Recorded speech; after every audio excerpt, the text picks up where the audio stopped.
educate, empower, enable, impact. Thank you for tuning in to That Will Never Work podcast, where we share inspiring information and personal experiences related to business and the entrepreneurial journey from those who are leaders in their respective field. Now, here's your host, author and business coach, Maurice. Thank you very much for tuning in today. I have a powerhouse guest today. He is an entrepreneur and serves as CEO and founder of Success Champions and Success Champion Networking. He is considered one of the leading global minds in sales, business development, and business growth. And I can tell you, back in the green room, he gave me a lot of nuggets to help me grow personally. And he is described as the first person to make sales and business development relatable and human. We'll see how that goes today, right, y'all? But he is a community builder at heart, and he builds champions. Today, we are hoping that we can help you become one of those small businesses that are able to leverage sales and business development to grow and scale your business through his global brand, Success Champion Networking, which is part of the Success Champion family of companies, which include Badass Business Summit, Champions Table Masterminds, and Champions 90. In addition to running multiple businesses, he runs a full working farm with goats, chickens, ducks, turkeys, and geese. That has to be, a lot of work, a lot of running around. And I have been really intrigued on looking at people on YouTube recently who are actually building farms and how much work that goes into that and dedication. And so I can understand how that relates to growing your business or even your personal development. So I thank y'all very much for tuning in today. And I present to you Donnie. Donnie, thank you very much for coming on. Maurice, brother. Dude, like you said, in the green room, it's been a hell of a conversation. I enjoyed it a lot, man. Really looking forward to helping your audience out and teaching them grow. So thanks for having me on. Let's have some fun. Sure, no problem. So, back in the green room, I explained to you that let's talk about this idea of building a business and not a crappy job. Some of us don't understand what the differences are. Sometimes we just say, hey, we're going to go get our EIN, and now it is a business. But it's a little deeper than that. It's a little more entailed than that. There's some other little nuances. So what is it that someone needs to do to understand to build a business and not a crappy job? Yeah, 100%. Love it. So, I grew up as a blue collar kid, in a world where you work, you get a job, you retire. Nobody in my family talked about being an entrepreneur. Nobody was an entrepreneur. So I literally didn't know until I was 40 years old that you could start your own company. It just wasn't something I knew. But when I launched my company, it was a wild endeavor because for almost 20 years at that point, I'd been a sales guy and I'd worked for other people, but I was a straight commission sales guy. And I would have told you that, transitioning from a straight commission sales guy to a business owner should have been a really easy transition. And I always thought, nobody ever told me what to do. No one told me where to be. I just sold, made money, and life is good. What I didn't understand was those almost 20 years, somebody was always telling me what to do. There was always a quota to hit. There was always out of bounds, if you will, and rules to follow and things to do. When you start your own business, there's nobody there telling you what to do. There's nobody saying, here's your quota, right? Here's the sales you got to do. This is what you got to accomplish. Here's your schedule for the day. You go from an environment of working for others to now you're completely on your own, right? And you figure it all out, right? And the number one problem people do not ever make the transition is they think like they did as an employee, only now they're running a company. So that's how they end up creating a crappy job for themselves, is they think and act like that employee versus like a business owner or a CEO. And the biggest transition that we can totally unpack is an employee thinks, how do I get this done? CEO always thinks, who can get this done for me? And it's a massive mental transition when you realize that you have to completely upgrade and think a completely different way. So as you talked about your corporate America job, right? And being a sales person, here's, I think, what happens in that particular field. And a lot of us are in those spaces now where we feel like we have full autonomy, we can make decisions, things like that. And as you're stating, it does not always transfer into being a business owner, which which has a different set of skills, being disciplined, or an additional set of skills, being disciplined, consistency, things like that. So as a business owner, what other skills or traits, should I develop to become a true business owner, and the transition out of that, as you said, an employee crappy job mentality?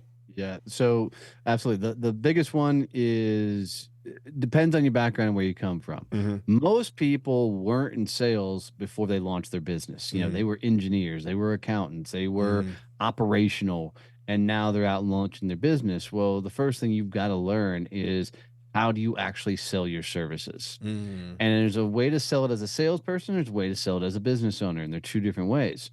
So if you're a solopreneur and you've just launched your business, right, you got to go find people that will actually buy your stuff. Mm-hmm. So now you got to figure out, cool, who am I selling to? How do I sell it to them so I can then deliver?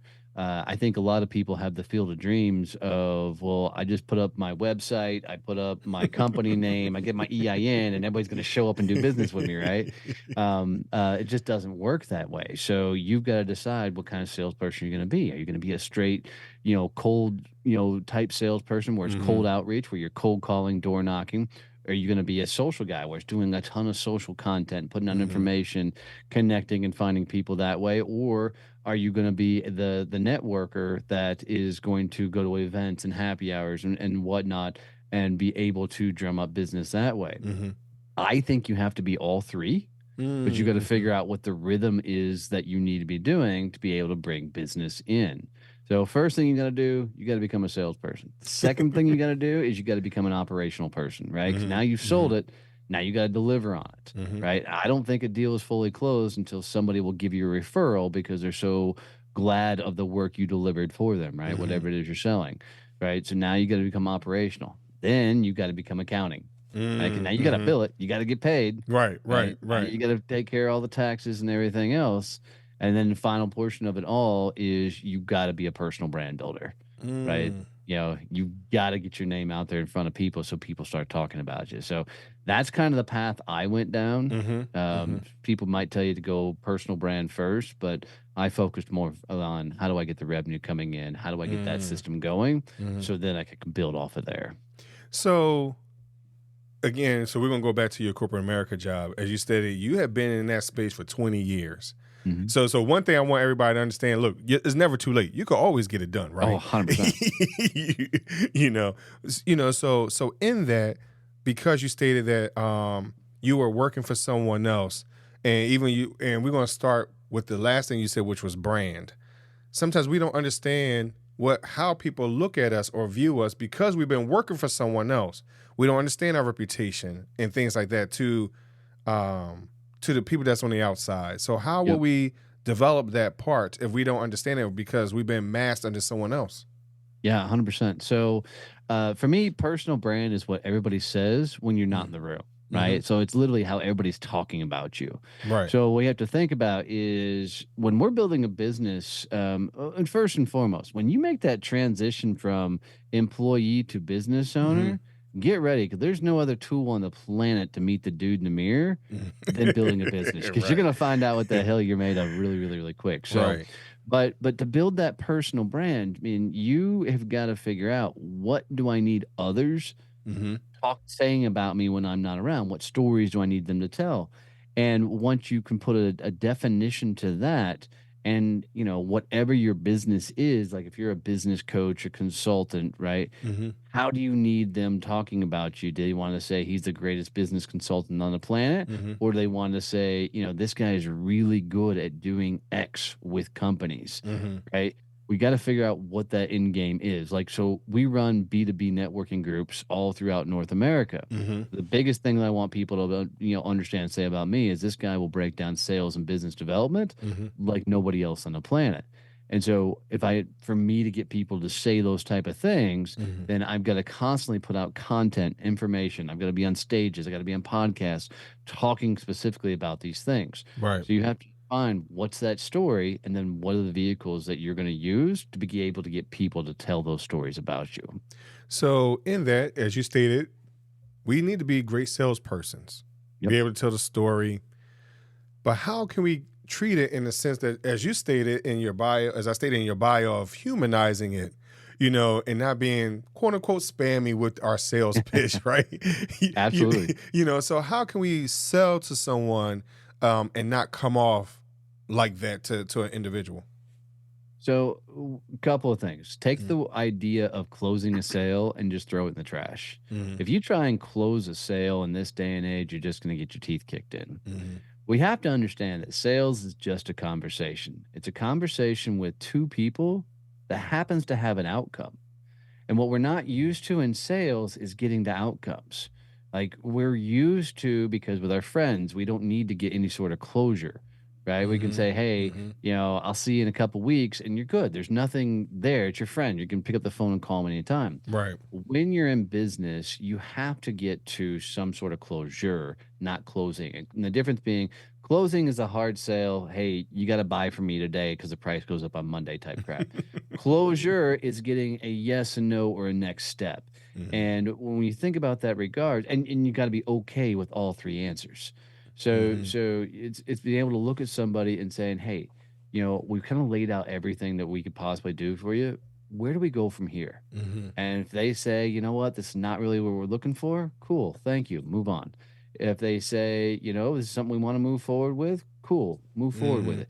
If they say, hey, we need some time to look through it, I will always look at them and say, you know what, let's do this. Let's go ahead and call it a no, right? And if Mm. something changes, come back and talk to me, right? But that way I don't come across as a greaseball sales guy that's trying to Mhm. hard close you. You go make the right decision for you. And you'll be blown away by the number of people that look at you and are like, holy cow, that's a real thing, because Mhm. they've been beat down over the years by Right. bad salespeople. Right. So you've got to go have real adult, genuine conversations with people. Mm. And if you can really help them, help them. If you can't, tell them you can't help them. Right. Mhm. But the only way you can do that is you got to have enough people you're talking to about what you sell. Mhm. So this conversation doesn't matter. Hmm. Right. And what most people have, they're so desperate for business, every conversation matters. And so Mhm. they get to a place where, like, God, if this person doesn't say yes to me, I can't pay my mortgage. Right. Right. I can't pay the bills. And that's where all the desperation and everything comes from. So you got to get to human as fast as possible. So I think you just made a very great point at the end, because a lot of us are looking at what is on our desk at home, the Yep. past due bills, right? Yep. Hey, I have overhead, I have employees that I need to pay, those type of things. And so we get caught up in, as you stated, closing versus the closure. Yep. And I think that a point is that closure allows you to move on to the next. It doesn't feel, because for me, as I listen to you, I don't have to deal with the rejection up Yep. front, and it allows me to build up my confidence, understand like, hey, this is part of my repetition, it's all about repetition, Yep. of like, hey, now I can go into the next person. All right, I didn't finish it here, but will it work on this person, that person? I think those are the type of things that we have to understand too. Yeah. 100%. I think because closing's been taught over the years and the Mm-hmm. desperation comes with it, what hasn't been spent a lot of time on is actually prospecting. Like, Mm-hmm. how do you actually get to those conversations enough time so you can have some really cool conversations? Mm-hmm. So this is why I think more people should get really good at pick a social media platform and dominate it. Pick a platform that allows you to get in front of the room. So if that's speaking, podcasting, get on it and dominate it, Mm-hmm. right? Get really good at networking. So you're out there around and meeting the right people. So you have multiple ways of people to be able to raise their hand and say, hey, I'm interested, would like to talk to you more about what you do. Mm-hmm. So you can get, so if you looked at your calendar for a month and you've got 50, potential sales conversations lined up, Mm-hmm. the one I have today doesn't matter.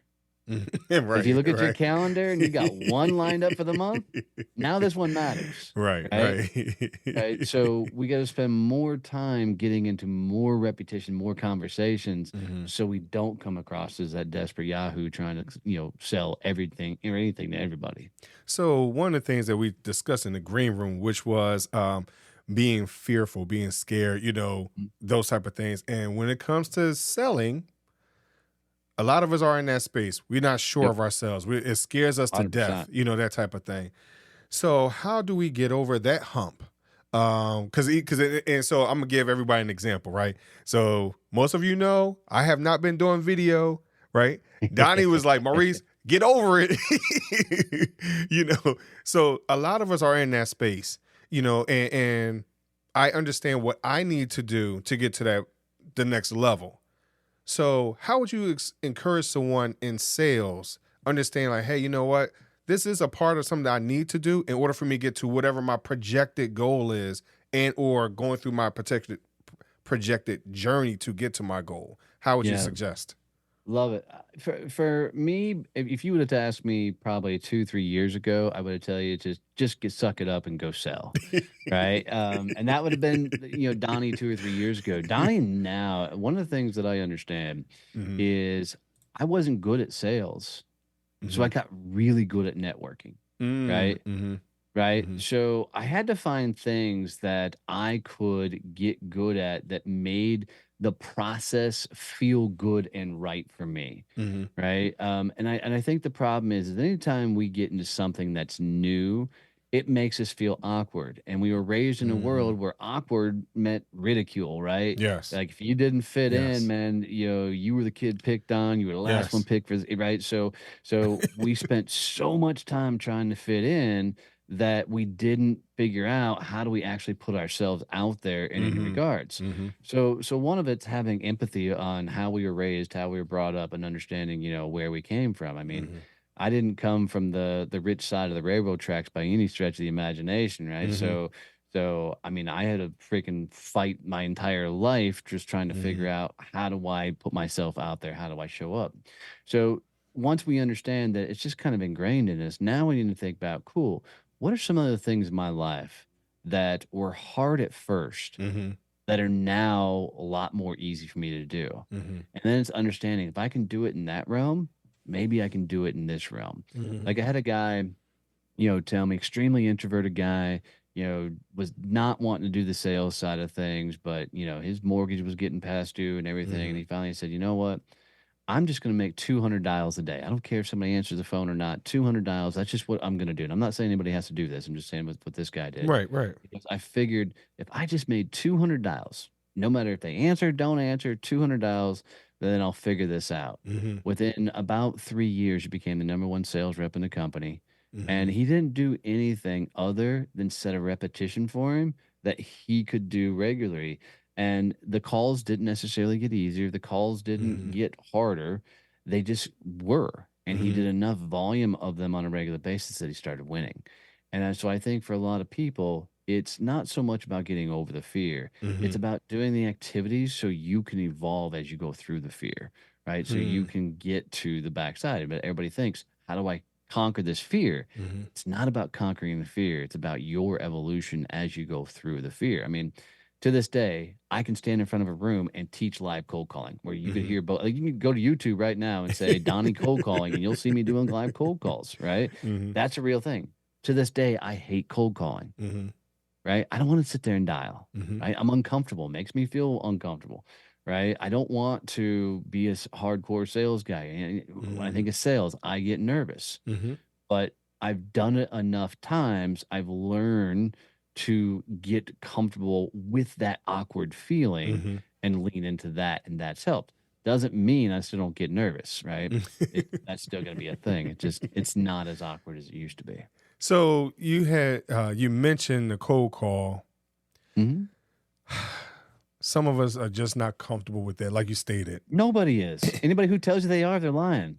But sometimes you hear that, that hey, you know what, in order to get these referrals, in order to get, new clients, because sometimes your warm market will turn cold, will Yeah. turn cold, right? Yeah, you, for sure. so even when it comes to cold calls, how could someone deal with that? And I ask that because I used to do Primerica, Yep.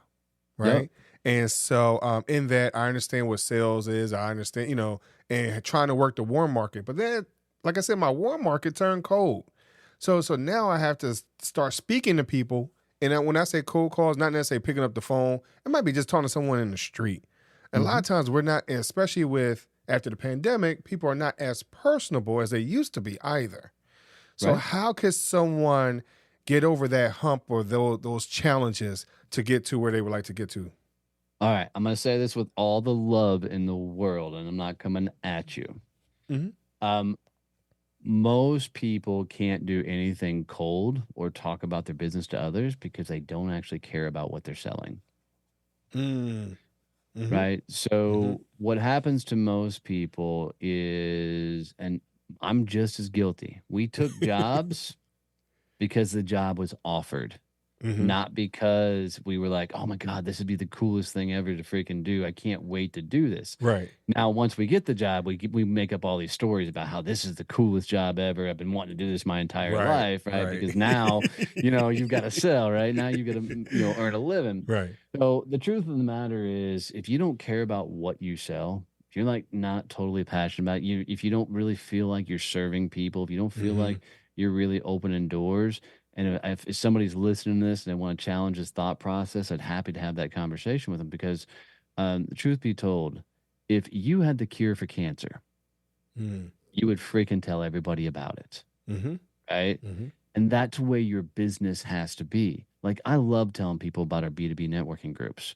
And the reason I love talking about them, because if you network B2C and you're a B2B company, you're going to get frustrated because you can help the B2Cs, but the B2Bs can't, or the B2Cs can't help you back. So B2B, business to business, B2C, business to consumer. So when we created an environment where they could all be B2B, it made it for an easy conversation because it's something that I was looking for, something that I needed. And so when you have something that's that passionate, you have no problem talking to people. And, it's the same thing with anything is when you're selling something like a Prime America, nothing against the company, but most people who sell Prime America got into it because they couldn't get a job someplace else. And so now they're stuck trying to sell this. Right? There's not any real meat on that bone. There's not any real passion. So now you're going up against your personal fear of I don't want to do cold, right? And two, I'm not really passionate about what it is. So it's easier to move business cards across your desk, or go screw around on LinkedIn versus doing a thing that will help other people. I hope that made sense. Oh no, it makes total sense. It makes total sense. So here's my question.